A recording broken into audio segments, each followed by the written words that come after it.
Term yang pertama yaitu term berdasarkan konotasi. Berdasarkan konotasi, term atau isi yang dikandung oleh term itu sendiri, maka dapat dibedakan menjadi dua, yaitu term konkret dan term abstrak. Di samping itu, keduanya ada yang berada dalam lingkungan hakikat dan ada yang berada dalam lingkungan sifat. Dalam logika, perlu diperhatikan bagaimana memandang suatu realitas dengan menggunakan term yang mengandung konsep konkret dan term yang mengandung konsep abstrak. Suatu realitas merupakan keseluruhan realitas berdiri sebagai subjek dan mempunyai berbagai sifat. 2. Term berdasarkan denotasi. Berdasarkan denotasi, term dapat dibedakan menjadi term yang bersifat umum atau term umum dan term yang bersifat khusus atau term khusus. Yang pertama, term umum. Term umum ini yaitu dapat mencakup keseluruhan hal-hal yang ditunjuk tiada terkecualinya. Term umum dibedakan menjadi universal dan kolektif. Untuk universal yaitu sifat umum yang berlaku di dalamnya tidak terbatas oleh ruang dan waktu, misalnya manusia, bangsa, hewan, dan lain sebagainya. Untuk kolektif yaitu sifat umum yang berlaku di dalamnya menunjukkan pada suatu kelompok tertentu sebagai kesatuan, misalnya rakyat Indonesia, bangsa Indonesia, mahasiswa universitas terbuka, dan lain sebagainya. Yang kedua yaitu term khusus. Term khusus yaitu hanya menunjuk sebagian dari keseluruhan, sekurang-kurangnya satu bagian atau satu hal. Term khusus dibedakan menjadi dua. Yang pertama yaitu partikular dan singular. Untuk partikular yaitu sifat khusus yang berlaku di dalamnya hanya menunjukkan sebagian tidak tertentu dari suatu keseluruhan, misalnya sebagian manusia, sebagian mahasiswa, dan lain sebagainya. Untuk singular yaitu sifat khusus yang berlaku di dalamnya hanya menunjukkan pada suatu atau suatu himpunan yang mempunyai hanya satu anggota, misalnya Presiden pertama Republik Indonesia, kemudian Rektor Universitas Terbuka, dan lain sebagainya. Term yang ketiga yaitu term berdasarkan predikamen.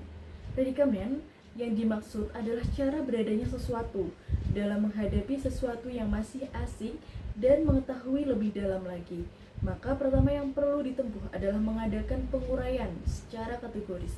Penguraian secara kategoris adalah melakukan perincian menurut cara beradanya sesuatu, yang pembagiannya adalah 10 kategori yang merupakan pembagian term universal yang melingkupi keseluruhan aspek sesuatu.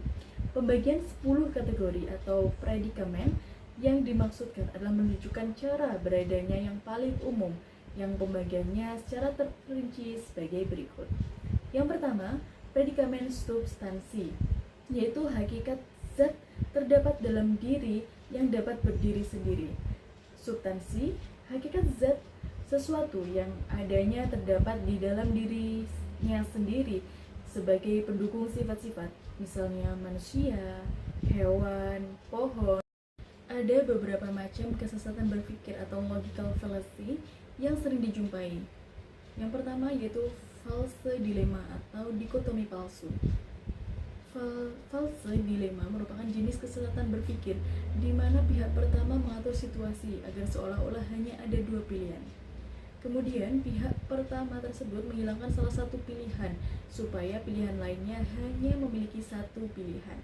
Misalnya, ketika seseorang berkata, gedung sekolah dalam kondisi buruk, kita hanya punya dua pilihan untuk meruntuhkan, mendirikan gedung baru, atau terus mempertaruhkan keselamatan siswa. Kita tidak boleh mempertaruhkan keselamatan siapapun, jadi kita harus merobohkan gedung ini. Yang kedua yaitu ad ignorantum, yaitu ketika seseorang menggeneralisasikan sesuatu pada suatu objek, orang tersebut akan menganggap hal tersebut sama dengan hal lainnya. Misalnya, terjadi gesekan antar individu yang berbeda tahun angkatan dalam sebuah organisasi kemahasiswaan, di mana Aziz merupakan angkatan A dan Bina merupakan angkatan B. Aziz tidak suka dengan Bina karena mereka memiliki masalah pribadi. Namun Aziz beranggapan bahwa semua orang di angkatan A merupakan kumpulan orang bermasalah dan memiliki kepribadian yang dianggapnya buruk. Padahal Aziz hanya memiliki masalah dengan Bina, bukan dengan orang-orang yang ada di tahun angkatan. Selanjutnya yaitu argumentum ad populum atau bandwagon fallacy. Terjadi ketika muncul pemikiran jika semua orang melakukannya, pasti itu benar. Misal, program vaksinasi COVID-19 yang dipercaya dapat menurunkan imun agar terhindar dari virus COVID. Selanjutnya yaitu strawman fallacy. Terjadi ketika salah satu pihak menyimpulkan argumen lawan bicaranya dengan pola pikir yang salah, sehingga menimbulkan kesalahpahaman. Contohnya percakapan sepasang kekasih. Pihak pertama mengatakan bahwa dia akan mengutamakan pendidikan, namun lawan bicaranya yakni sang kekasih menganggap orang tersebut egois dan tidak menyayanginya.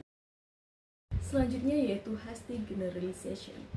Jenis kesesatan berpikir ini terjadi ketika seseorang membuat asumsi mengenai sesuatu hal berdasarkan contoh yang kurang memadai secara terburu-buru.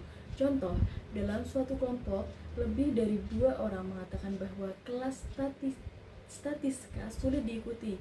Dengan begitu, anggota kelompok lainnya akan beranggapan serupa mengenai kelas statistika. Padahal, pengalaman dari orang yang mengikuti kelas statistika di kelompok tersebut tak cukup dijadikan dasar penarikan kesimpulan, karena bisa jadi menurut orang lain kelas statistika sulit untuk diikuti, namun untuk diri sendiri tidak merupakan hal yang sulit untuk diikuti. Kemudian red herring terjadi saat seseorang mengalihkan topik pembicaraan yang tidak berhubungan dengan argumen yang disampaikan lawan bicaranya. Cara menghindari kesesatan berpikir.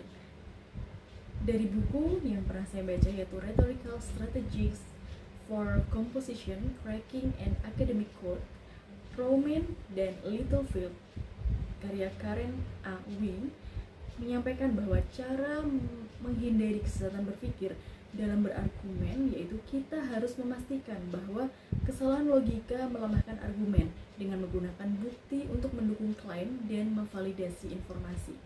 Oleh karena itu, kita harus benar-benar memahami terlebih dahulu apa yang ingin disampaikan, baik dalam pengertian, alasan, contoh, juga buktinya, agar argumen menjadi relevan.